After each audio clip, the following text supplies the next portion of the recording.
A warm welcome back to the HCS Europe 4 League Pro League Championship Series something or other. I'm so bad with these introductions, you've got to fire me if I get these wrong. Welcome back, of course. It is our fourth match of the day. We're heading into Prophecy versus VwS, and we've also had a change up at the desk as well. Harry's back, of course, with us, but also Mr. Gaskin is here, ladies and gentlemen. Round of applause. How you doing? Yeah, doing pretty good. I mean, I've just sent a new team to Pro League, so that's quite exciting. What a great way to start the day. I mean, we had a brilliant best of 7 at the start of the day, but then we've had 2 4-0s where you kind of go, oh, no, that's a bit sad. But actually, no, they were very exciting 4-0s, very close, some of the maps, and then the excitement of sending a new team to Pro League. I mean, it's one of those, when those 4-0s happen, it's hard to get the hype at the end of the game, because we all saw it coming. I think at 3-0 we were like, yeah, but this early from the winner's side, they're probably really? going Like... to Pro League, but you've still got to be excited for them. And I got called out on Twitter because halfway through the season, last season, I said Prophecy are better than any open team. So I'll eat my words. I'll say that Bittersweet definitely deserves to be. I wasn't going to bring that up, but I mean, all right. I'll call myself out, that's fine. I mean, what Rich did for me before we came out, you probably don't notice, he prepared a list of slurs for all the people on the panel. I had the Slinky slur. The Slinky slur. Oh, I've got one for him. Oh my god. We've had the crab slur already. The crab. Yeah, I was the Iceman, but I don't think that's a bad name, is it? No, I think that's fine. Right. It's sort of like, you know, anything out of Top Gun is great. Yes, my Paul. I knew there was a reason I liked you. Boom! Buddy, put it there. Let's move on very quickly before we get out of control on here. Prophecy versus VwS. Harry, very interesting matchup because these are the two teams finished bottom of the league, but Prophecy 0-10. And then opposite side of the bracket. So this was not what either of these two teams were expecting to find in this lower bracket. Well, anyone else would have thought, well, okay, these two will match each other, but on the winner's side. But no one would have thought losers round 1, Prophecy versus VwS. Who would have thought it? But Prophecy, I did feel like they would. I did mention it and did say they would. But VwS, listen to Ego, it was a massive, massive downfall for them. And now, you've got 2 pro teams now, and one of them is guaranteed to go home. Yeah, that's the big thing, Dan, isn't it? It's like, well, we definitely didn't expect to be eliminating one at this point of the tournament. Maybe we'd lose one in the lower bracket final, but not at this point. Definitely not. I mean, but we like to set records. We had the 0-10 throughout Pro League, and now there's a possibility Prophecy could go home. I mean, they haven't won a map. Like, not just a game, but they haven't won a map since week 3 of the Pro League. But the silver lining, that was against VwS, so you never know. Technically, they are 0-11 now, with probably about an 8% map win rate. Don't rub it in. Well, I mean, if you want to really go ham on them, Harry, you know, really go ham, they're 0-16 right now. That's true, from season 1. 16. Yeah. It's tough on these boys. I mean, how do they pick themselves up? I mean, I don't think they played necessarily that badly in the first game of the day. I mean, they got beat 4-0. So on paper you go, well, they lost 4-0. What are you talking about? But there was some elements of their play that you sort of thought, oh, well, if they can string a few more of this together, a few more good strategies, a few more big kills, then maybe they can start. It's like you said before, the 4 players, they're not bad players. No. All 4 of them individually are really good. Like, the Bucks have had some amazing accomplishments, followed by Flames and Vexus, but it's just obvious that this team just doesn't gel well. It doesn't work. They may be good friends, but you know, it's not always about friendship. End of the day, it's all about pedigree and skill. We're getting ahead of ourselves because they might not be out yet. They might win this one, they might go on and win the next one, and then they're back in Pro League again. But you've got to imagine they've got to make some changes after this. I mean, I was surprised they didn't make changes throughout the transfer period. I'm sure that's been brought up several times before. But Harry might have mentioned it a few times. Yeah, just a couple of times. 3, 4, 5. I think you're right. They are all fantastic players, and that's why I said I thought that they were still better than open teams. But this was before Bittersweet were formed. Bittersweet, obviously, a fantastic squad, but Prophecy, I still think they can make it. I mean, there's no reason why they can't beat these VwS players. I think the problem is with both Prophecy and VwS, they both kind of lost touch with the game. They started losing, they got frustrated, and then they just stopped practicing. And unfortunately, practice wins. Practice beats skill in Halo 5. That is definitely. I'm sorry. I've seen a few comments through the season in social media of not a good ilk, it has to be said. Vetoes apparently are up. We're going to be rigged for game 1. And it almost seems like either one of two things. Either they're very frustrated with the game in the sense that they've seen success before in other versions of Halo and they're not quite enjoying the same level of success here, or they're just not interested. And that's what I get genuinely. I'll just look through some of the comments and very salty, some of them as well, and you just sort of go, if you put that amount of salt into your play, would you not be doing better? I don't know. I'm an outsider. I'm just giving the outsider's view. I think they have lost a bit of interest. Would you agree? Because I think they've come to this event, and considering this is relegation, you would assume with like any other team, you would put as much practice in as possible, no matter what situation in life you're going through, with work, etc. But you've got to remember, like, this is their last chance, but now this is it. This is their final chance. If they don't do anything about it now, they've got to spend 2 months going through the whole of the AM bracket again. Yes. Well, we've got some form. Obviously, they played each other during the season. Prophecy did take a map off VwS. It's not much to talk about, but it's something to talk about. Is this any different, or is this just such a different game now that they head into? I mean, the map they did take it was Rig Strongholds, and that is game 1, so that's something that they can rely on here. But they did also lose Rig Strongholds as well, so I've got all the game types that they won and lost. So Rig Strongholds, they are 1-1 across the season against each other. I think it's definitely something Prophecy can look at and be like, hey, we have won this game type before, and they need to just look back what went right for them, how they were able to take that game type, look at what where their strengths led, it will work, one of the ones. But yeah, they just really need to focus on their strengths. Yeah, because both teams on Rig Strongholds, I noticed they're going in one at a time. They had no Whitehall control quite a lot of the time. Like I said, it's a very momentum-based game, so you've got to make sure 2 or 3 of your Japanese hills with one person maybe lurking to get another one. You know, and I don't really see much of that, but I reckon this game will actually see a bit more of that now. Yeah, do you think maybe Dan will see some Spawn the Slayers? They might spawn some Slayers. I mean, do you think they might? I think if you spawn Slayers, then you're always going to be in for a bad ride. It's not. I liked that earlier. I don't know why you even corrected yourself. You just left it going, and people. Did you mean spawn trapping? No, it was actually Harry. Harry said they wanted to say slaying the spawners. Saw you, Harry. But he said awesome. spawning the Slayers. He did, yeah. So I just commented on it, and Paul thought it was me. But it's no, fine. I thought it was funny. I'll take the I thought it was funny. It was good. It was good. We were a little away from the players being ready, which gives me a chance to tell you that the timer is live right now. Which means you good people need to head over halo.gg right now and claim the code at the bottom of the page. Can I read it? Do it right now. Yeah, do it. Cheeky Nando's 01 is the code. Production. What can I say? Production trolling. Throw some piri-piri on your golden rec packs. Yeah, and I've been told that I have to go to Nando's tonight. You do. You have to. Apparently it's compulsory. It is. Mandatory, definitely. Mandatory. Yeah, that was the word used. Cheeky Mandatory. Halo Yeah. I think we lost some of the players earlier on today, and they were having a Nando's at 11:30. That's what, in the morning? Mate, that's a cheeky Nando's. That is a cheeky. That's a cheeky Nando's at 11:30. It's too cheeky, that Definitely one, I is. think. Yeah. Oh, man. Yeah. Okay. Well, as I said, we're waiting for the players to get ready. Let's get your predictions, boys. Let's put it on the line right now. This is tough. I mean, for the players, let's just put this into context right now. Lose this one, they're done. Done in Pro League. They have to go to the Open Circuit. They have to do all the other stuff that they have to do outside of Pro League support next season, and that's neither of these teams want. Any ace out their sleeve now, please, you have to bring it out now, because it's got to a point now where if Prophecy go out, I don't know what's happened to afterwards. If VwS go out, again, changes will have to be made. They know that themselves. What they also got to remember is that, in my opinion, apart from the other 2 AM teams, there's not really many AM players, in my opinion, could keep up at this level. So I think that's kind of why Prophecy had that issue. That's why they stuck together halfway through the season. But yeah, I reckon prediction-wise, I'm going to say VwS 4-2. Okay. I think I'm going to have to go with VwS as well. I want to go for Prophecy because they're good friends, and it would be a great story, and I feel like even though both these teams have fallen out of touch, I feel like they want it a little bit more than VwS, but the experience will shine through for VwS for me. So I'll go for a 4-0 to VwS. Feels promising. Another clean sweep.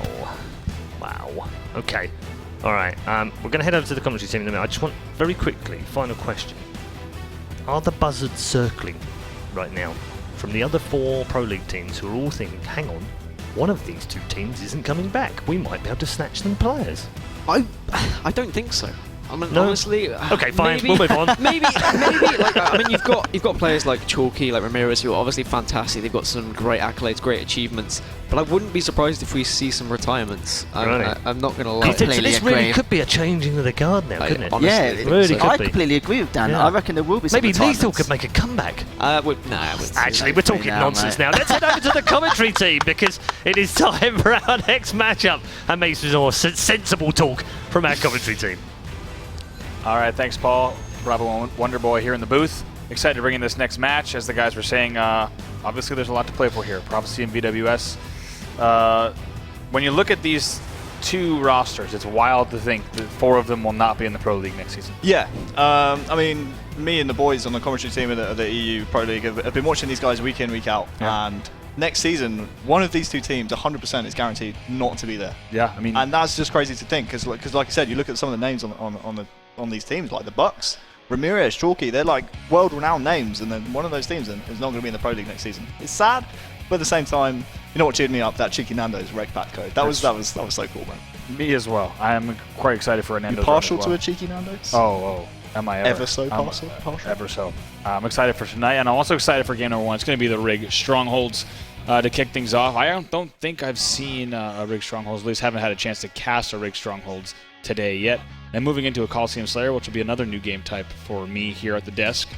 2 of my favorite maps back to back. Then we'll move into Fathom CTF, Eden Strongholds, back to the Rig for Slayer, then back to Coliseum. So definitely have to take note of that. Should the series go the distance, we'll have a Rig and a Coliseum back to back. Keeping an eye on which teams excel on each could give us an idea of what's to come if this is an even series. Then rounding things out, if we'll need it, will be another Game 7 Truth. We already saw a fantastic Game 7 Truth in our first series with Egoed, and we'll have to see if it happens again. And actually, that map was what sent Prophecy to, I believe, not only here, the losers bracket, but also a rage quit. Where we're kicking things off with Strongholds on the Rig. I love how we're calling it a rage quit, man. It was a rage quit. Let's see if VwS, though, see if they've bucked their ideas up a little bit.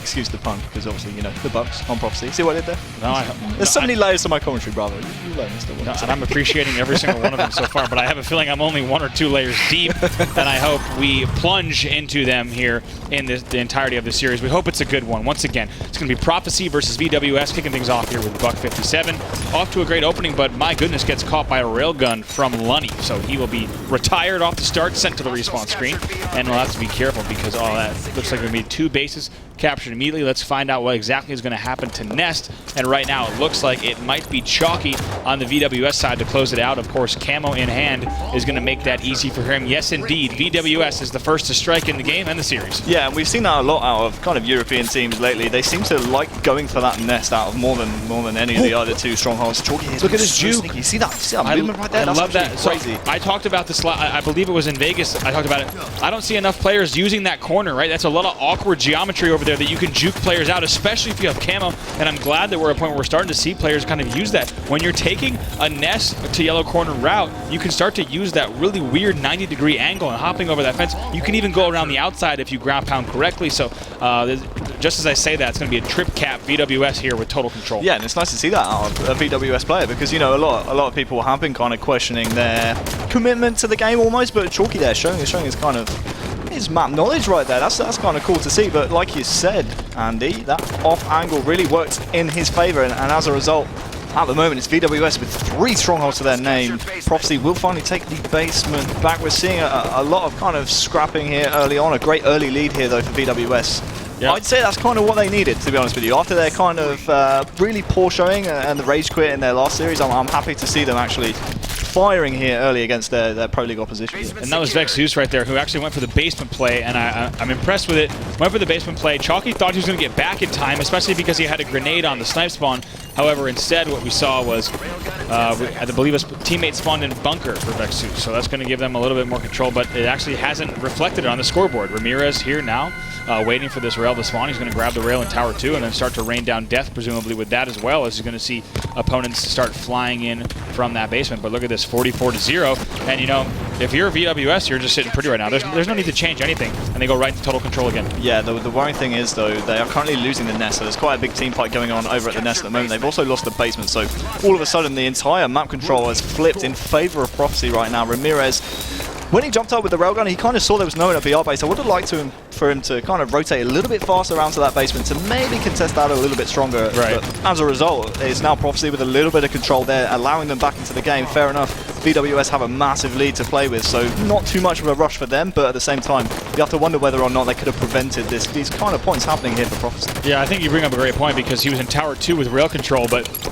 Tower 2 doesn't necessarily give you a good nest or basement angle if you don't have the right teammates in the right places, and it did definitely catch up to them on the scoreboard. Now Buck 20 will fall as well to Ramirez's SMG, so now over to Flames, shotgun in hand, desperately trying to stay alive. Going to wisely use a ground pound to get creative with his angles, but it looks like that was in the end, I think, going to be Lunny, yes, who went ahead and jumped out, likely thrusted back to stay on the map.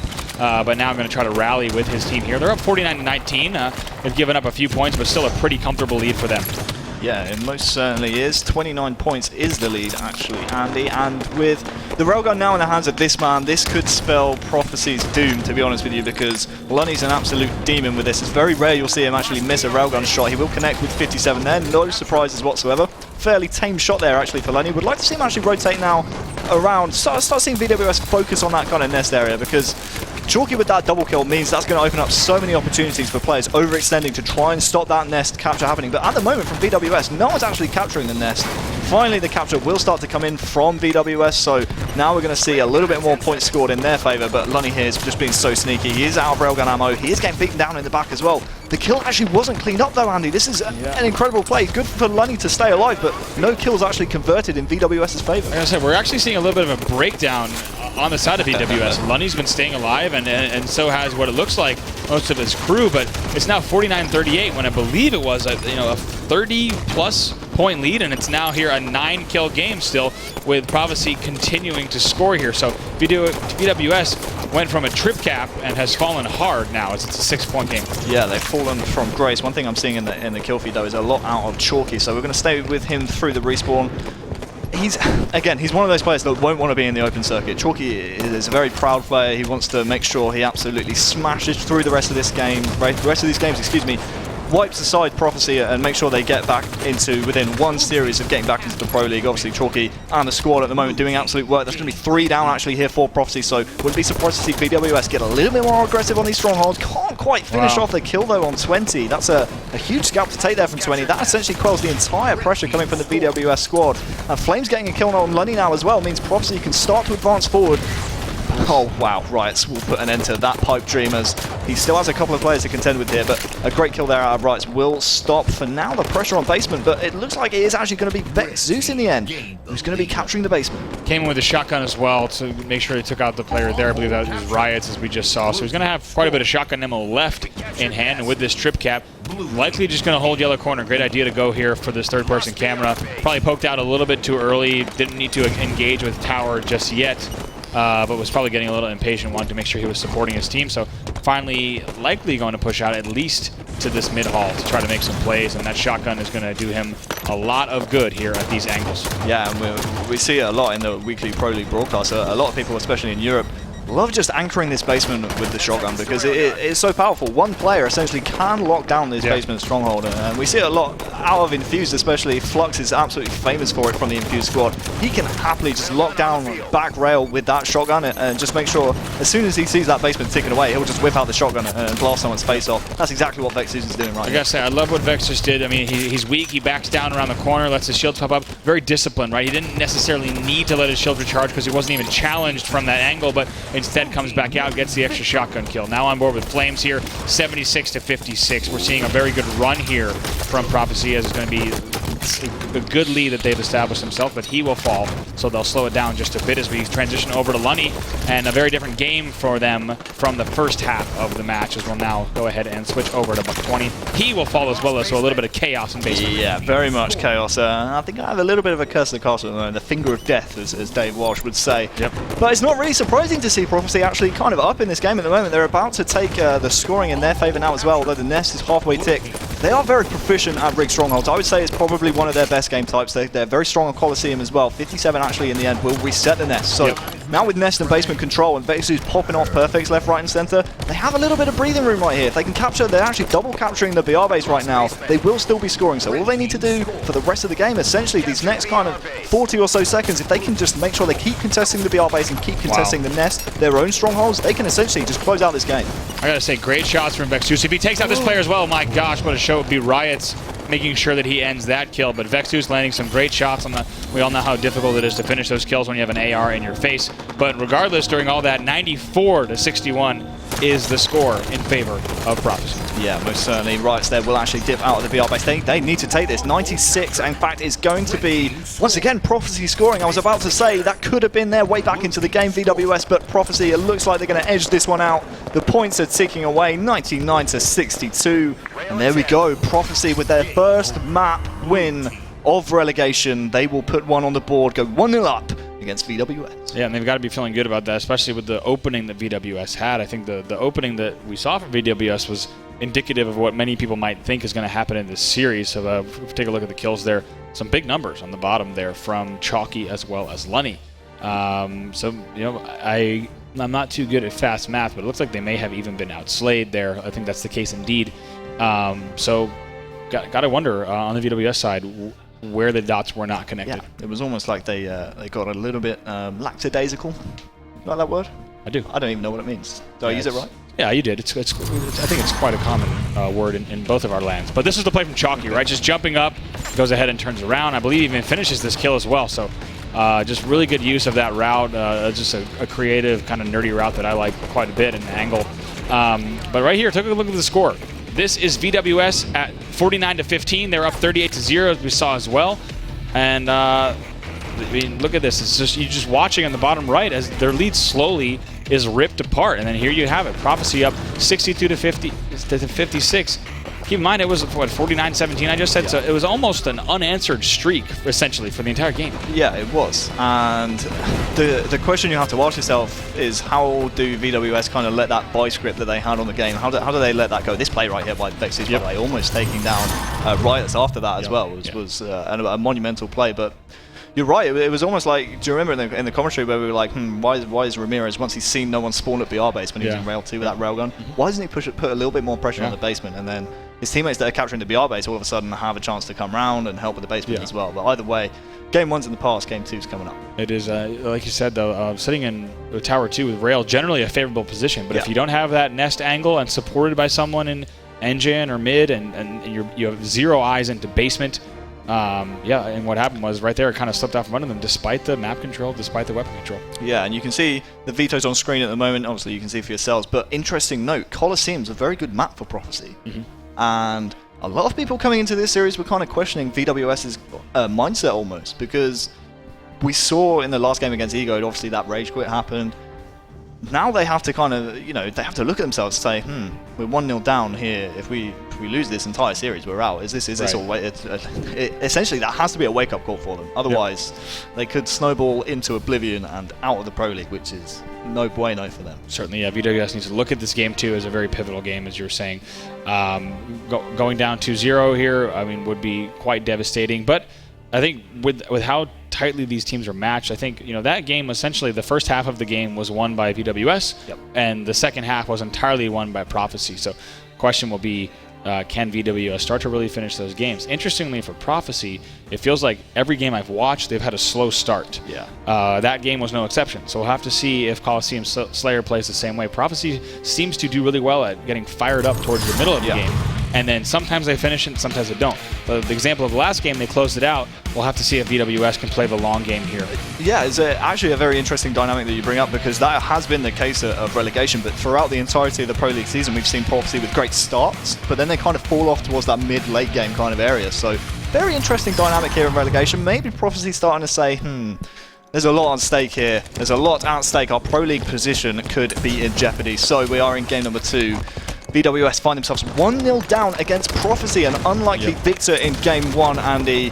We're going to start this one off with Riots. And I was actually just talking to Doodle as well. He was saying, when we get to these later rounds, it could be a very different story, because these teams are now, even if they lost terribly, but by the way, opening up with a fantastic triple kill from Buck20 there, as he's going to start laying shots down into red corner as well. But as I was saying, these teams, now that it's really elimination time, we might see a different side of each of these teams in these later rounds. Yeah, pressure sometimes brings out the best in players, and I think we're certainly seeing that out of Buck20. I've been very impressed out of what I've seen from him so far this series. We'll swap over to someone on the Prophecy side. It's actually VwS. And one thing that we've seen Prophecy struggle with throughout the season is rotating this sniper around the safe side of the map. They're great at getting the power weapons. The snapshot cross map from VwS almost gets a double as well. What I was going to say was, Prophecy really struggled with rotating the sniper around the safe side of the map towards teammates, but as long as VwS is hitting shots like that, who cares, Andy? That's exactly what I was going to say. Rotations are so important, unless you can just kind of look at the catwalk and hit no scopes, just like that as well, heading on the rocket ramp. So VwS and crew showing up here, 11-5, the score early on in the match. I believe he knows there's someone creeping rocket corner, but thankfully it does also have a teammate here, so going to play this slowly. My gosh, VwS connects once again. Such a fast quick scope, making the score 12-7. If he continues to hit the shots like this, he'll make it an easy road for his team. They're up by 5.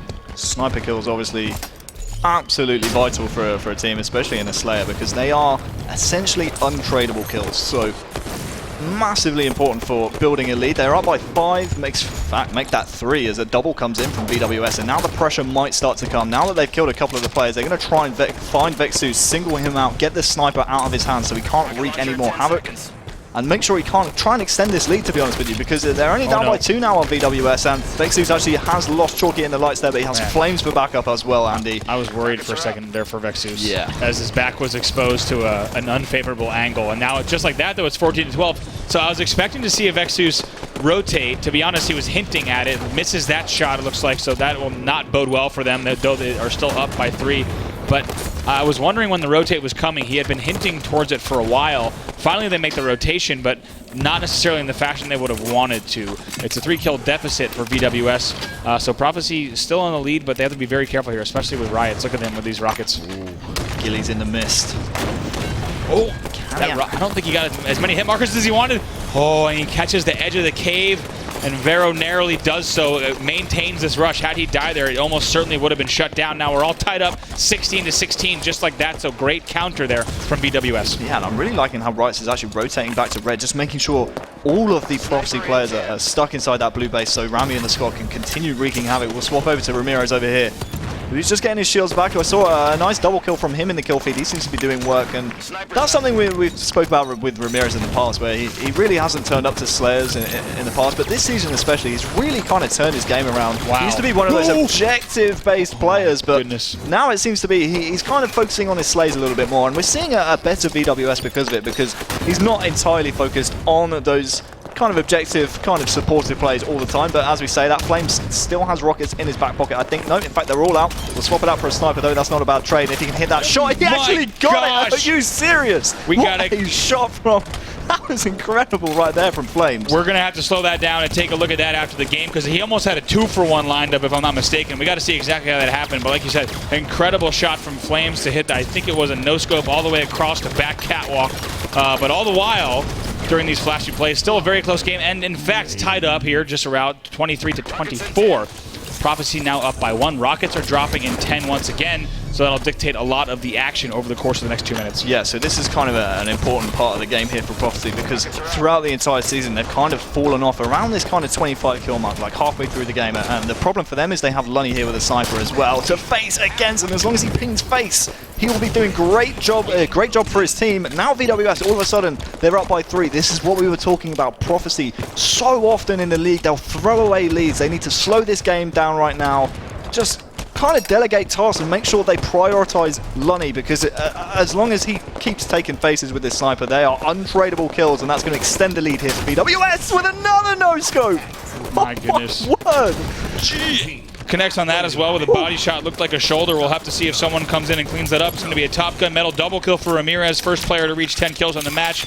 Gives his team a significant lead, but it's going to be a grenade that comes in. So I believe that sniper will rest right there, and I think we're going to see a grab, as you see right across, so we'll keep an eye on that as well for you. 31-27 is the score. Lunny had sniper. He had gotten it, but we also might see 2 players go down here if Chalky can't stay alive. So looks like Prophecy's going to be right back in this now. I think they're going to also grab sniper. Yes, indeed, in the hands of Buck57. 29-32, they're down. Yeah, but you saw Lunny fly in there into all those Prophecy players, excuse me. He had to snipe with on his back. yeah. Like, what is the point in that? That's just an outrageous misplay there from Lunny. Not sure if he realised where the safe area is on the map were, but either way, VwS up by 4 now. As Ramirez is down, let's swap over to Rights as he tries to pick himself up a kill. Can he finish off Buck 20? Oh boy, thank he you, got Chalky. some help. Thank you, Chalky. And I think at the end, I'm not sure exactly where that sniper rifle went. It looks like it's still going to be here on the sniper side of the map. 36-32 is the score, and VwS is still going to lead. It's a 3-kill game, so such a back-and-forth tug-of-war match here, as all players just trying to double back as fast as they can to try to help their opponents here. Now still essentially tied up 35-36, 36-36, all knotted up. A grenade gone awry, hits Buck 20 back as it catches the clip of that siding, so he's going to have to retreat for just a second here, as it's still such a close game here, and every single battle is so important. Neither team wants to give each other an inch. Yeah, really important part of the game as well, because you can see there the rockets are up. Oh, Flames actually has a sniper, but the new snipers spawn as well, so potentially 2 snipers and a rocket launcher in play right here.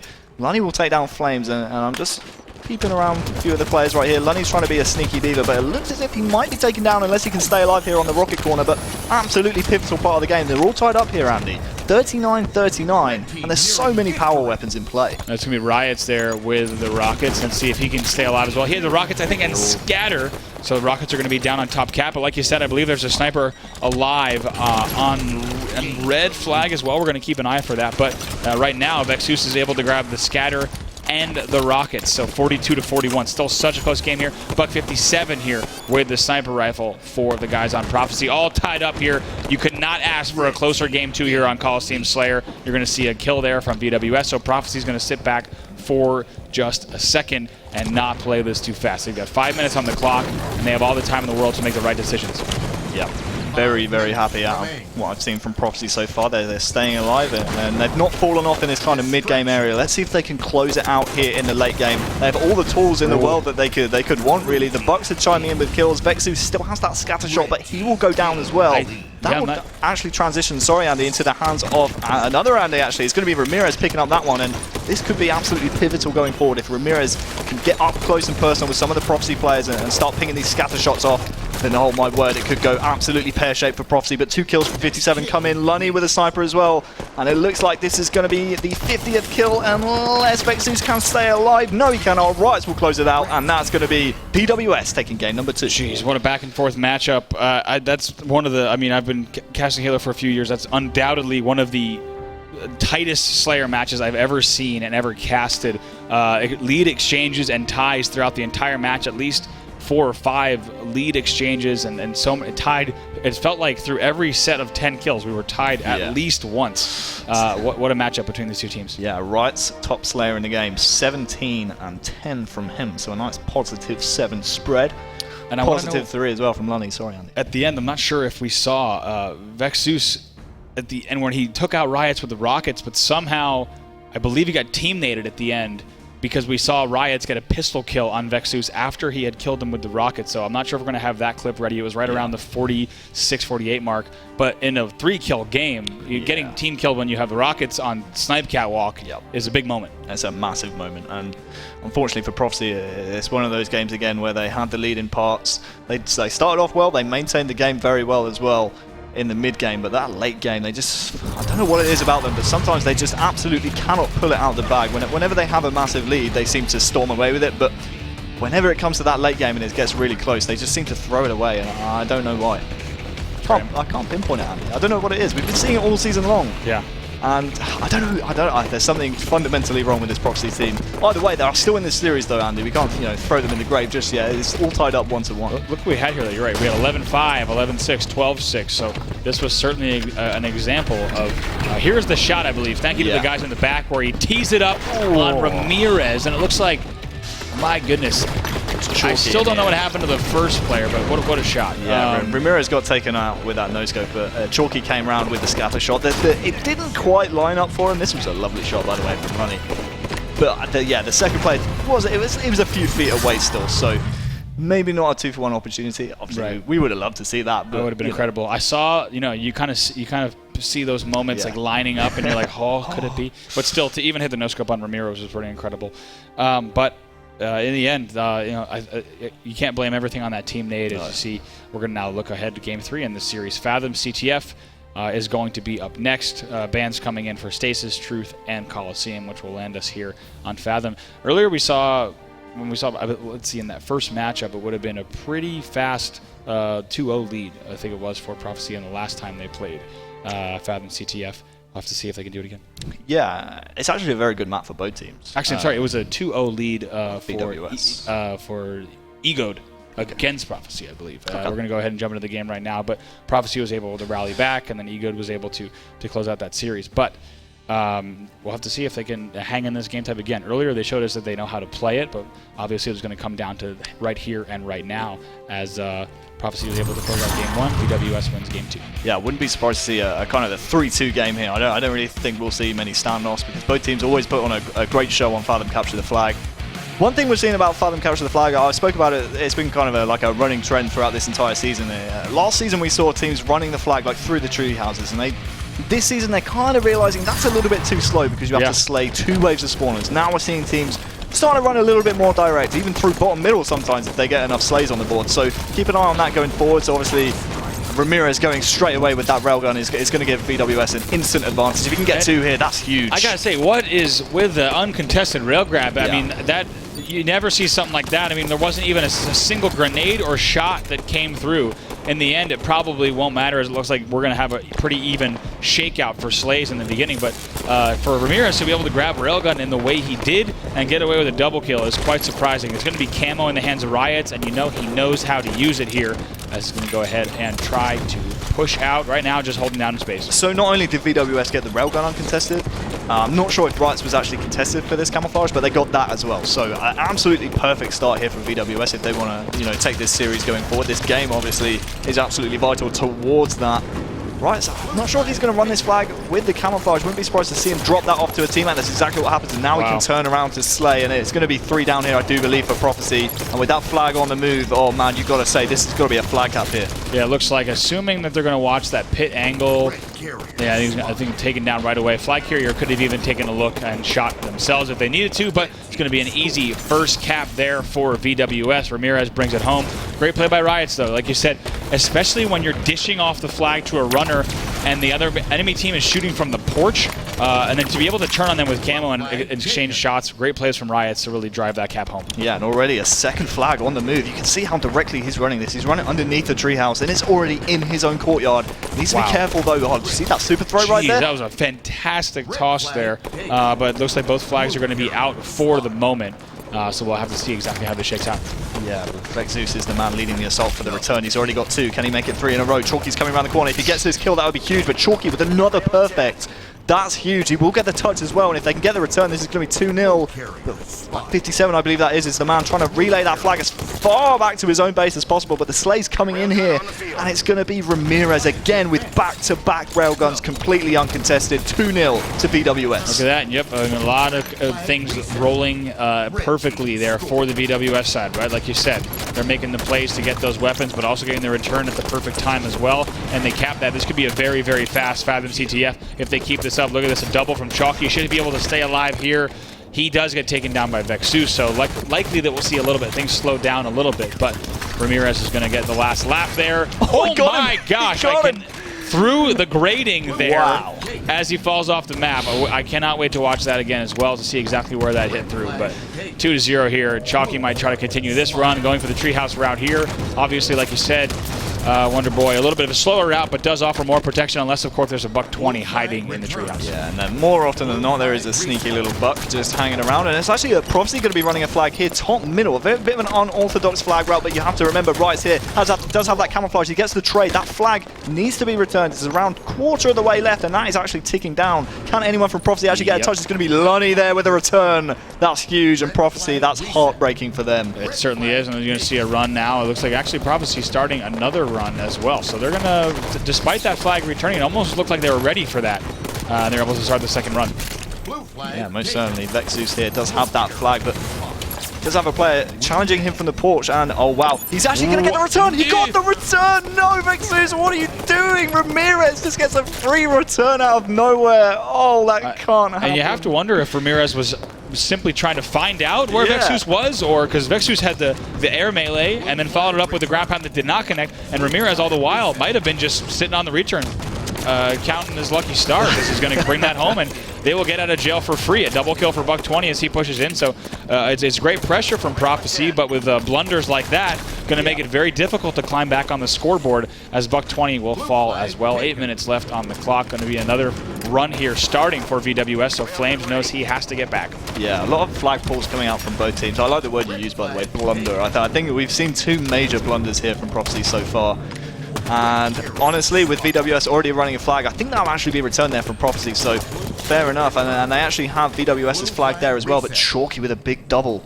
He's going to come in and he can potentially get a return here as well. He is contested in the end. I think we're going to see that reset. Wow, I've never seen a body fall down into that below the vat, but now I have, as the flag is now being ran. Finally, Prophecy running another flag. Buck 20 is going to opt to not fight that battle and live to see another day. For a second, shield's fully recharged, so here he comes, but going to be able to bring this in. I think finally, third time's the charm. Buck20 and crew finally strike in this Fathom CTF match, and they've got a lot of time here, Wonderboy, to get back in it. Yeah, they do have a lot of time. 7 left on the clock.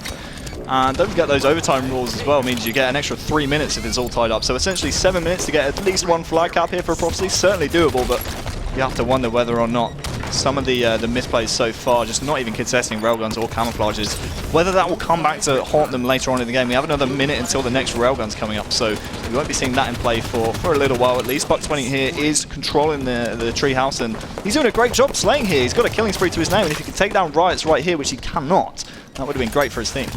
And right now, Riot's, like I said, going to fall. I'm not sure exactly who's going to go ahead and take a look. Top mid is going to be a railgun in the hand of Flames. So that flag is going to be popped out, but he's just asserting dominance here. Surprisingly, jumps off of top middle. Thought he might thrust back to stay there, but instead opts to just control this pit area. Likely going to get callouts pretty soon. And also see on radar that there's enemies in that treehouse. So notice he needs to play this a little bit slower than possibly normal here. Score remains 2-1 in favor of VwS. With Flames here with that railgun behind some of the VwS players. Buck20 actually with a double will help Flames out, so alleviates the pressure there a little bit. It's actually going to be Chalky last alive here for VwS. He'll be taken down as well. That is going to allow the return to come in there from Prophecy. So great execution there on the return, just pushing in perfectly. And now that railgun's coming up, and it's actually going to be Ramirez once again with that railgun. Yeah, both flags are going to be back at home here. That rail is going to hit, but likely, yes, Buck57 is going to be the one who cleans up in bottom middle. But I think we're also going to have some resistance in bottom middle for him as he tries to get away from this. It's Lunny who wisely uses the pistol and a combination of thrust to clean up that kill. So a lot of exchanges here, resulting in somewhat of a chess match bottom middle as teams try to once again volley for control of this top mid area and be the first one to really get a man advantage. And we haven't seen one in a few minutes, but my gosh, Ramirez with the patience there had a feeling Buck20 might poke his head back through the window, and that's exactly what he did. Yeah, one thing the Prophecy are doing very well right now is even when VwS can't have that map control, they're doing very well to trade off early. We saw in the kill feed there, even though Ramirez was able to get that railgun kill, Flames answered back immediately, and that kind of quelled the pressure a little bit, maybe stopped the push, stopped the enthusiasm from the VwS boys. But either way, 2 kills come in from VwS, and we can see here Ramirez, the master of the flag run, is already getting that thing on the move. And now he's just going to slow things down a bit, and I really like this play. He still has a couple of railgun shots to pop off. If he can pick off a few of the Prophecy members when they try and go for that return, perhaps, he could really help his team out going forward. Oh, and the camo's coming in. Oh my! Ramirez taking down VwS there, perfectly baiting it. I mean, he had to know, there's a good chance he knew camo was coming up as well, so they could be bringing this home and trying to end the game right here. Yeah, most certainly it's going to be Riots to help his teammates trying to put this flag in, and we're going to have to swap back to Ramirez, I think. The return's actually coming in from Buck20. It's so close to being returned. VwS goes down. Wow. And 57 with that vital, almost like a touch return right there, will put the flag back in his own base, and Ramirez did such a great job baiting the flag when he needed to. Right when he needed to, in the vital moment, he just kind of looked away and almost shied away. It was a shame. You have to wonder, in those circumstances, normally a pit toss is good because you're going to bait the flag return even further, but if they had maybe gone porch, would they have had more success? You know, because it felt like the angles were all coming from pit and under treehouse. Maybe they would have had more success there. But 4 minutes on the clock, so it's going to be Flames here, who's just about no shields at all in his base, trying desperately to stay alive, and is all still down by 1. But now over to Lunny, light rifle in hand, looking to lay down some serious damage, but got what looked like triple team immediately. So great prioritization from Prophecy to take down Lunny, of course, but VwS also has a light rifle of his own, trying to lay down some damage. Of course, can really rack up some big assists and even some big kills if you have the right precision hanging out around this area. And does not know that it was going to be Riots who's there, so VwS is also going to get away with a railgun. And right here, we could see a potential pull for them. Yeah, Prophecy have everything that they could ever want going in their favor right now. I'm not sure if I'd have VwS running this flag, and he's going to run it the safer, kind of slower option. Wouldn't be surprised to see him try and take a top middle here, actually. In fact, he's going to clear out top middle first. This is what I want to see. His teammate... Oh, no. About camo, didn't see him. About Lunny, this is huge. This could be a turning point in the game right here for VwS, and you have to wonder whether or not Prophecy, despite the fact they had everything going in their favor, they got the first kill, they had top middle control, they had railgun control, and they still can't make a flag run happen. And all of a sudden it's Ramirez once again from VwS to absolutely storm that flag back to his own base. A lot of pressure coming in though from Prophecy, so this game isn't over Let's just see yet. if Lunny goes for... Okay, Lunny's going for kills. I was wondering if he might just jump up and go for that cap with camo, because he totally can. He did not get the flag, folks. Oh no. Missed the grab there. You see that is a mistake, but he might still be able to grab here. Plenty of teammates around, and I think they're going to be all set. Yes, indeed. It's going to be a victory there. 3-1 is the score in favor of VwS, and my goodness, once again, super back and forth. Prophecy showing late signs of life, but VwS in the end are going to be able to clear it out. Take a look at the kills there. Ramirez leading the game. They were 24. Yeah, 24 kills from Ramirez, and we've said it all season long how Ramirez is now starting to focus on slays. It's really helping out VwS's kind of capture the flag game, and I really liked what I saw out of them on Fathom capture the flag. But one thing I will say, Fathom takes years off my life. I swear, every single time I watch Fathom capture the flag, man, it's absolutely crazy. Just be happy we only played it once. Yeah, too true, too true. Too many heaven knows there's been too many times where we've played it more than once. Oh, that was crazy. But we've seen so many times in the Pro League as well, like not only with replays, but with sudden deaths, flag standoffs, flag fumbles. We saw it there again with Lunny towards the end. So here's the Ramirez grab right off the back. Here's a free kill on Buck 20. Yep. And it looked like, as he gets this kill as well, it looks like Flames knew he was there, but nothing he could do against it. Surprising that maybe the nades were wasted on some other angles. I'm not sure exactly how that happens, but regardless, Lunny able to bring this home with super toss. Awesome. And brings it right on the doorstep, flies right in. I think they eventually capped that flag. They would go up later. And excuse me, maybe I'm mistaken. I can't remember exactly how soon after. No, they did cap that flag, I think. Eventually the score would go on to 2-0 there. Chalky just doing so well, providing all this fire on top. And it felt like, to be honest, VwS, if we look at top control, VwS certainly had a lot more top control. There were moments where Prophecy was able to do it, but it seems like that's their story of the tournament, right? They're showing, it's a bizarre, here's the actual railgun shot through. As close as you could get through the metalwork before falling off the map and straight through that tiny little angle. So here's that return that you were talking about with Ramirez. It just feels so Prophecy, man. It seems to happen to them every single time. And this was actually when Ramirez had kind of top middle control. But once again, that shot right there on VwS is really clutch. But there came a point in the game where VwS, I think it was, he had railgun top middle. Prophecy had the first kill, they had the opening, and they were able to run the flag. They still just couldn't convert that flag on the board, and that's what was really worrying out of Prophecy. They handled everything they could want going in their favor, but they still couldn't convert it into a flag cap, and that's really been the story of their season. Yeah. It's kind of a shame. That's what it seems to be here as well. It's interesting though, because we can see from their play style that they know how to play these situations, right? They're very talented players, but they're just not connecting those dots. Not connecting the dots, indeed, Andy. So VwS with a lead. And don't forget, the loser of this series, that's it. Not going to be in Pro League anymore. You can say goodbye to this bad boy. You won't be seeing this again unless you're on a Twitch stream. It's going to be sad to see. Either Ramirez, Chalky, Riots, and Lunny not in the Pro League, or VwS, Flames, and the Bucks not in the Pro League. It's like, I don't know who I'd be more sad to see not in the Pro League. Well, and keep in mind, after this, we could actually see both teams knocked out still yet today. So we're going to go ahead and start things off with Buck 57.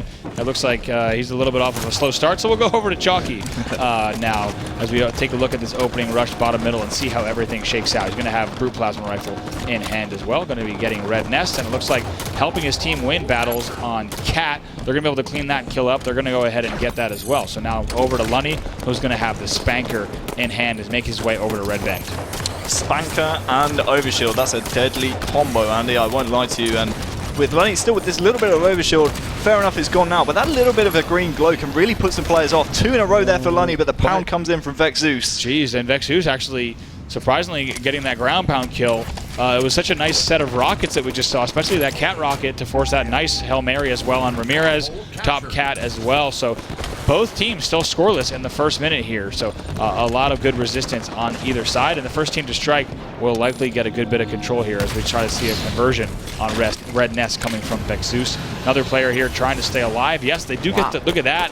And the beauty of spectator mode lets us see this unfold. Oh my goodness, and what a push from Lunny. It's a great trade, but if you have to choose one player who won that exchange, it's got to go to Lunny, teeing up the ground pound to get the stabilized clamber to get that double melee. So there you go, as you see VwS scoring early here. They're up 7-0, and you got to thank Lunny for that little moment, keeping to neutralize with VwS. Yeah, I don't think either team actually realized there's still rockets left in that rocket launcher. I'm pretty sure there was. So they're still down in red base. I'm not sure if anyone actually ran back to grab them. In fact, I think VwS may have just done that. But 2 long-range kills there from Ramirez, really helping his team just lock down the map right now. And this is such a key anchor point because you can see he can rotate so quickly to Blue Bend and try and quell the pressure from Prophecy there. But you can also see, top catwalk. You can see Red Nest as well. So a great position there from Ramirez. He was rewarded with 2 kills because of it.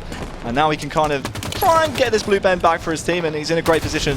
You can see on the player outlines the spawners coming in from Prophecy, and Ramirez doing so much damage. He will go down in the end, but Prophecy, they're on stilted spawns now, Andy, because Ramirez has just taken down 2 back-to-back. Yeah, I thought Ramirez was going to do it. He's played such great, being so selective with his angles that he challenged to Cat. I thought some help was going to come from somewhere, Cat or Nest. It didn't. Ultimately, Lunny got the better of him, but great plays there from Ramirez. As we're on board with Buck 20, he will fall at Cat, and looks like for a second, yes, he will get that catwalk, but just like that, we're going to see VwS and Lunny going for the trip cap once again, and it looks like a nice push is coming here from, looks like, oh boy, for a second I thought it was going to be Flames who was going to get a sneaky melee there, but in the end, we'll actually go on board with Flames, who does also have that camo, so he's going to try to get a reset here. 35-7 is the score. Yeah, it was actually Lunny there who was able to get the capture despite Flames prowling around with that camouflage. Flames trying to be a bit of a hero here, but reset will come in, and with Chalky with 2 kills,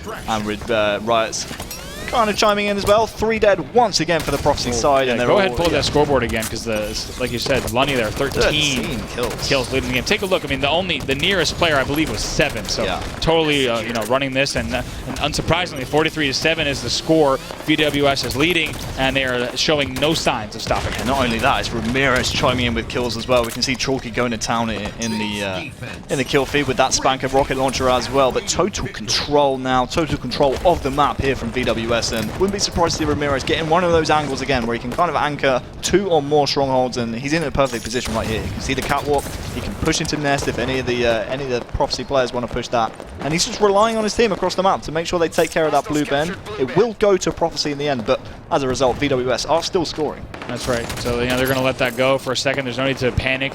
And normally when you have a trip cap and such established control like this, you can actually let the enemy team, get the control of that one, and then see if you can get the first 2 kills. If you can kill 2 opponents, go back for the trip cap again, right? If you don't, just sit back and defend your 2. And really, once again, when you have that 1 stronghold cushion, you can make those decisions and force the style again. Yeah, everything just looks so easy for VwS right now. No pressure really coming from Prophecy anywhere across the map. Fair enough, they are taking Blue Bend, but Ramirez has just grabbed Overshield and the rockets uncontested. So no pressure coming in from Prophecy anywhere, really. No, he's going to have something to say about that Blue Bend control. It's going to start with a killing spree and a double kill, and they're going to go once again back for Blue Bend again. They're going to lose Cat and have some heavy pressure coming in from outside, but VwS will eventually fall with some great plays from Ramirez. He's got a light rifle, rockets, and a tad bit of overshield left in hand. 84-9 is the score, ladies and gentlemen. VwS asserting their dominance on this map. No ammo left. Is he going to have to use the rocket? Yes, indeed. He does. He's going to go ahead and pick up something off of that body. Looking for a Magnum. Yes, indeed. Finds it.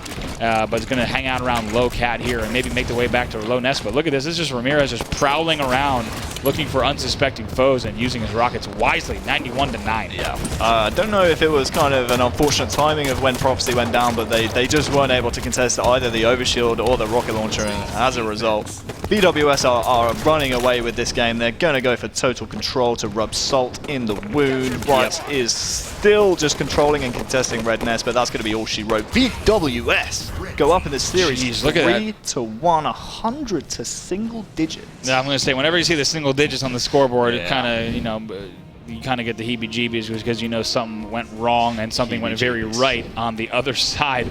Lunny ends the game with 21 kills there. Ramirez 15, Riot's 10, and Chalky running the objective there. 7 captures and 6 kills. Yeah, just the 6. More captures than kills, Andy. That's kind of strange looking. Right. Very and unique Buck 20 stat as well. What's this?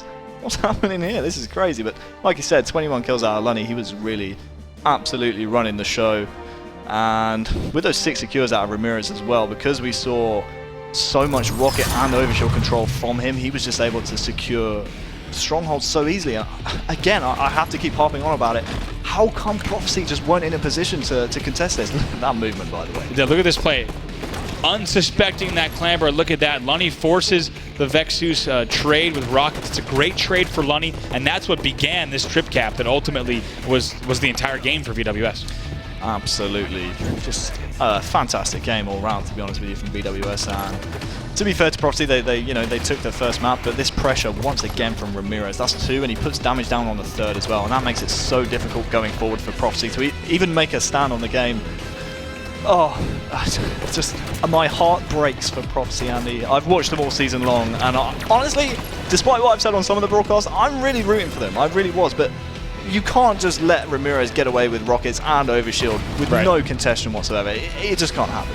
Yeah, and exactly what's going to happen is this. He's bouncing around bottom middle. Anytime a player has rockets like that in a lower ground position, they should not be cleaning up kills on the way that he was. And largely, of course, due to their fantastic, I think, control of the power weapons and power ups. But like you said, it felt like there was a lack of awareness on the other side. Yeah, absolutely, and I don't know what it is, man. I almost want to cry. It breaks my heart. Don't cry. Because, okay, but I was going to say, Prophecy, I don't know what's wrong with this squad. Because last season, the first half of last season, they looked really great. They won, I think, their first 3 series. They went like 3-0 or something. Mm-hmm. And the Dinosaur squad, we were like, oh yeah, these guys can make finals. These guys could potentially be challenging top 2, excuse me. And then the next week it's like, oh yeah, these guys could maybe make top 4. And then it's like, oh, these guys are in relegation. They haven't won a single Pro League series since halfway through last season, and it's very disappointing to see that out of these players. And it is what it is. I know they have a few excuses up their sleeves. We have 14 full-time jobs. We can't get onto practice and stuff. But honestly, I just think it's a lack of motivation.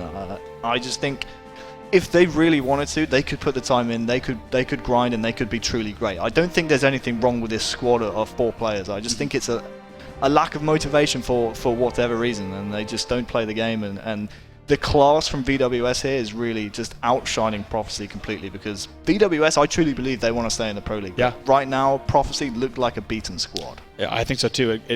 Lethal said it earlier on the desk, and today is when we really find out who's hungry, right? Which team wants it more. And last season, what we saw from Dinosaurs, right, was actually that they rallied back quite well and proved that they did want to be here, right? They might have had struggles at the end of the season, but their relegation matches reflected kind of their drive. And today, we're seeing that VwS is certainly outclassing them in this series so far. Next up is going to be Slayer on the rig. Yeah, the good thing for Prophecy is that it did take the rig Strongholds, so obviously Slayer and Strongholds play completely differently, Andy, but you've got to say Prophecy, they're on familiar territory right here. They've already won a game on this map in this series. That's a silver lining for them, but I think the key, honestly, is just make sure you get that sniper in your possession, because if you have Chalky, if you have, say, Lunny on the VwS side just taking your face from miles away, there's no way you can trade that off. So absolutely vital they keep the sniper out of the hands of VwS and make sure they keep an eye on that camouflage as well. I think it was actually 20 who put a stop to Lunny, who burnt that camouflage early on in the game. All right, so it's going to be, what would you say, about 50? Early burn, 50, yeah, 48? 50, yeah. Okay, so we'll keep an eye on that camo time here. Ramirez now has shotgun and sniper rifle in hand. Certainly a formidable combo on a map like the rig, where you've got these long sight lines. Going to actually drop the shotgun for a teammate, though. Got to love that. Sharing is caring, folks. Let the HCS Pro League be proof of that now.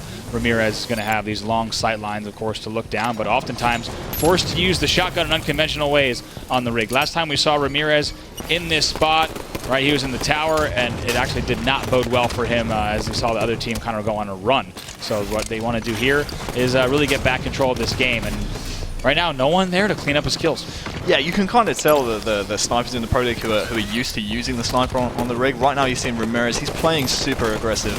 The more confident snipers are not over aggressive with it. In fact, they're completely the opposite. They'll happily sit back at the BR base and they'll just chill, and they'll be like, yeah, you know what? I'm confident I can hit the shots through the small angles, through the white corridor. I can just sit as far away as possible and just not, you know, take any punishment for it. Yeah, I got to say, Ramirez, great play there. He got himself into a lot of trouble going back ramp as he ran into Lunny, but I believe it was, excuse me, as he ran into, I think it might have been Flames on the back, but teammate Lunny comes in with the shotgun to clean up as Ramirez plays the angles game to stay alive here, and I think we finally might see him taken down. Yes, indeed, he will fall. So now we'll go ahead and switch over to Riots here. Team is up now, 14-9 is the score. A few caster shots left, but not to worry because there's a new one dropping in 10 seconds. Both teams, of course, going to be keeping an eye on that, but it looks like it's been continued to be a battle of the back ramp as both teams are spending a lot of time here back around basement. Did Ramirez actually hit a shot with that snipe? I think he might have tagged someone, but I don't think he actually got a kill with it. So kind of disappointing to see that out of Ramirez. Obviously, you know, not too used to controlling the sniper, but I would like to see him at least get a single kill out of it. But either way, it seems to be VwS with a little bit of map control. You can see Lunny right there just chilling down low, and wow, the ground pound comes in from Riots. Lunny will go down. I think it was Lunny with the camouflage again, but wow, Flames stays alive there despite eating the Spartan charge from Riots. What a play from Flames. That's going to help his team out massively. Now they're only down by 3. But again, you got to say VwS, they look like they have the height advantage. They are coming off spawn at the moment, but keep an eye on that kind of sniper spawn because that's coming up in around the next 20 seconds. And we speak about it so much, well, I know I speak about it so much. Those sniper kills, completely untradeable. So you need to make sure you try and get that sniper in your possession and get some kills with it. Flames finds himself there in a 1v3 for a split second. Looked like Chalky was able to clean up one, Chalky was able to be one, he was one of those 3. So it's going to, score will remain 23 here to 17. And this is a gentleman we want to see with a sniper rifle in hand. Amen.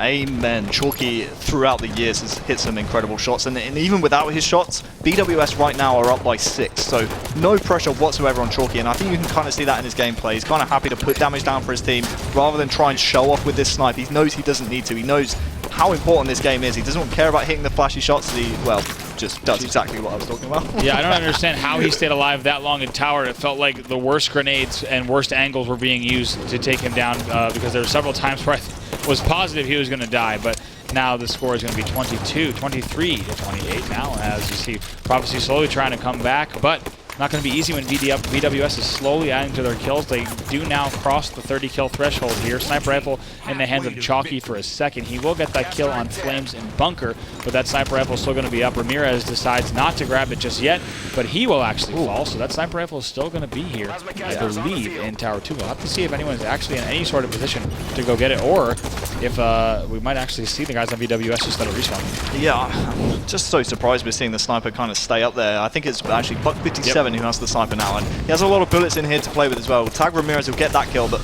does need to reload. The distraction medal comes in now. The important thing for Buck57 is, why is he still in this tower? He's taking so much damage. Rotate that to your teammates, my friend. And that's exactly what he's going to do now. Just take long-range engagements where you can't be traded off and try and just chip away at this lead that VwS have. Great tag there. I think he actually tagged the player moving towards Sniper, but he will be taken down. And now it's a very hefty lead for VwS. 9 points to lead. Yeah, I think we just saw Riots push in there on Buck20, who landed a no-scope with that sniper rifle, but an 8-kill lead going to make it difficult. That sniper rifle causing all sorts of chaos as players are just kind of flying at it, trying to grab it without any real control on either side. But we did see a camo there, right? So great switch there, Wonder Boys. We go over to Flames with that camo shotgun combo. They're down by 7, so a string of kills here could certainly get them back in this match. Take a look at this. He's now got sniper, shotgun, camo, only down by 6. Yeah, vital kill right there, taking out Lunny. That's an absolute predator. He's just taken out. The camouflage is completely gone now, though. And with Flames, with just the 1 bullet of snipe, he's going to waste that away, and the shotgun will go down as well. Lunny will come around, pick up that shotgun, and resume normal play here for VwS. Keeping an eye on that camouflage. I think, obviously, we saw Flames with it. I'm wondering when the next timing is going to be, Andy. I think that could potentially come into play. I don't think the game will speed up that fast in the next 30-odd seconds, so I think we will probably see at least one more camouflage left in this game, but at the moment it looks like VwS very happy to trade with this 5-point lead, and that's all they need to do going into the final kind of end game, the final late game kind of period here. for VwS is looking very good for them. Yeah, I've got to give credit to Lunny there for pushing back ramp and making sure that they exhausted that Flame sniper rifle and make sure they maintain the lead here at 42-37 as we stay on board with Flame. Looks like that caster has dropped as well. Sniper is up, so all sorts of goodies to add to the chaos here. Ramirez is going to be the player who sneaks away with caster. Chalky is going to try to help him on that escort. Shotgun will remain in the hands of Flames. They're down by 5. They don't have much room for error here. Yeah, the camouflage coming up soon as well. Flames will take down Riots, and this is a very intriguing part of the game when, as Prophecy now have chipped away at that lead. They're only down by 4, make it 5 as Ramirez, who escaped earlier on with that plasma caster, is able to put this into good use. He's picking off kills, a couple kills, and wow, the prediction there to take down Flames as well. Great just map awareness there from Ramirez. Thrust forward, pick up the camouflage as well. You've got to say, is all she wrote here for Prophecy. Only 2 kills needed for VwS. Bye-bye Prophecy, it's been a good run. And there you go, no more Prophecy in the Pro League. VwS, they survive another day. Wow, what a shame. Goodbye, Prophecy, my friend. 50-40 is the score of that final game. As you see, VwS closing the series out with a score of 4-1. Leading the scoreboard there is going to be Riot, 16-10. Lunny also putting up big numbers, 14-12, but keep an eye on those 9 assists. Ramirez also leading the game in least deaths. So quite a show there from VwS to close it out. Beck Zeus with only 6-15. That's a poor performance. Unfortunate there for Prophecy, but they will bow out of relegation. They'll bow out of the Pro League. One thing I love about that final game, just a quick one on the stats, just the single-digit deaths there from Ramirez. I love it when players are able to put up large amounts of kills, good amounts of damage, and keep the deaths down as well. I think it's absolutely vital in Slayer games. Certainly. I mean, me as well, as we take a look here at the stats, this was the chaos that ensued with the Sniper in Tower 2 only really helped VwS, right? Because they just kind of started to run away with this. Buck57 was hoping he had a shot left. Caster shots come in here perfectly executed from Riots. That is a drive-by if I've ever seen one. This is a great push here from Flames mid-game, right? He's able to do this. Look, they're only down by 6, but Lunny came back and said, "I don't think so, sir." And at the end, like you said, that's all she wrote. It was VwS who, they closed the game out 50-40, but to be honest, the game felt way closer than that, and VwS just ran away with it. So it's once again, the scoreline is not credit to what Prophecy even did that game or is capable of. But once again, it's Prophecy kind of crumbling in the late game, and it seems to me whenever they get their early game right, they seem to fall off in the mid game and the late game. They kind of have to choose between the two. Exactly. It's like when they get a good start, they fall off towards the end. If they have a good end, they don't have the good enough start. It's just like Prophecy just never seem to be able to put everything together, and it's a shame. But we will be saying goodbye to them here in the Pro League season. It's a shame. Which is crazy. I mean, looking at the past few years, even further back in the last few years, right? Yeah. Into Halo Reach, into Halo 3, the Bucks are the European names, right? I mean, make no mistake. Yeah. That's what we're used to seeing. That's what we're used to hearing. So to hear that they actually have lost here in relegation and did not even win the series on relegation Saturday, it's pretty wild. It also shows that there's a lot of talent in Europe that has been fighting for these top spots. One map, Andy. Andy, they won one map. One map in relegation from a Pro League team. That's poor. I'll hold my hands up and say it. That's poor. You can't do that. But also got to give credit to VwS, right? Yeah, absolutely, we're familiar with these guys. We've been watching them for so many years as well. I feel like everyone on that team is stepping up. As I look down the list of names, right, we're seeing amazing plays from Riots and Ramirez, and Chalky and Lunny just so consistent. And but they still have one match yet to win if they want to stay in Pro League. But I was very happy with why we're out of VwS. I mean, we said coming into this series, a lot of people had questions about VwS's commitment to the game. How are they going to approach this series? They were just absolutely on point. Very happy with what I saw, and it just sets up for a juicy, mouth-watering final series. Yes, indeed. All right, we're going to go ahead and throw it over to our host now to break down that series and get us ready for the final series of the day. Gentlemen, over to you. Yes, indeed. Thank you very much, gents. And we will return to the commentary box, of course, for our final game of the day a little bit later on. But we're here back at the desk to break down a 4th match of the day. It is a goodbye to Prophecy. They have departed the Pro League. Perhaps, gents, the writing was on the wall through the regular season, but it has now been confirmed. I find it almost sad that they have gone out with a bit of a whimper. It's a sad day for Halo in general, especially when you look at the Bucks. I think they were both nominated for European players of console esports and stuff like that. So to see players like that fall out of the Pro League and fall from grace, it is a shame, but at the same time, we had Bittersweet coming into the Pro League, so you have to look at the pros and cons for both. And also with 20, like in a couple of those last games, he played really well. It's probably the best I've actually seen him play throughout the entire Pro League season. Definitely motivated, wasn't he? You could see it in the way that he was playing. You could, yeah, because I know 20 is a very aggressive player, but sometimes if he does have the players around him to do what he wants to do, he can have issues, but I feel like he did then, but it just wasn't enough. One man that did pull out the stops all the way through this, and we remarked on the previous series, Ramirez. Yet again, very strong. He's one of these players that he had a lot of stick throughout previous seasons of being a player that tries to do too much for his team, and he doesn't pull out the slays and stuff like that. But this season, he's really performed phenomenally, and actually he's put up the big numbers for his team when he needs to, which is amazing considering he is a player that has been very objectively based in the past. Well, with Fathom CTF is a great example. I think at one point he was like almost on a killing frenzy, just picking everyone off one by one with some great support. I think there was one time where, I think it was on plenty of opportunities actually, Prophecy would basically give him every power up and every power weapon. The best way to put it is that VwS were getting it uncontested completely, weren't they? Just looking through some of the highlights, as they were. I don't think some of these are lowlights for Prophecy, unfortunately. But definitely, yeah, VwS coming through this. Does it not, Harry, make a good point that they've made a comeback here after rage quitting at the end of the first series? They've had to pick themselves off the floor, haven't they, after that? Because they'll have looked at that series at 3-1 up and thought, we've got 3 games now, 3 maps, to pull something out of the bag here to take us into the winners' game and make sure we only play 2 matches today and secure our place back in Pro League. They've had to do it the hard way and pick themselves back up. What does that take? It takes a lot of effort. You've got to remember that that was a big deficit listening to the number 2 seeded AM team.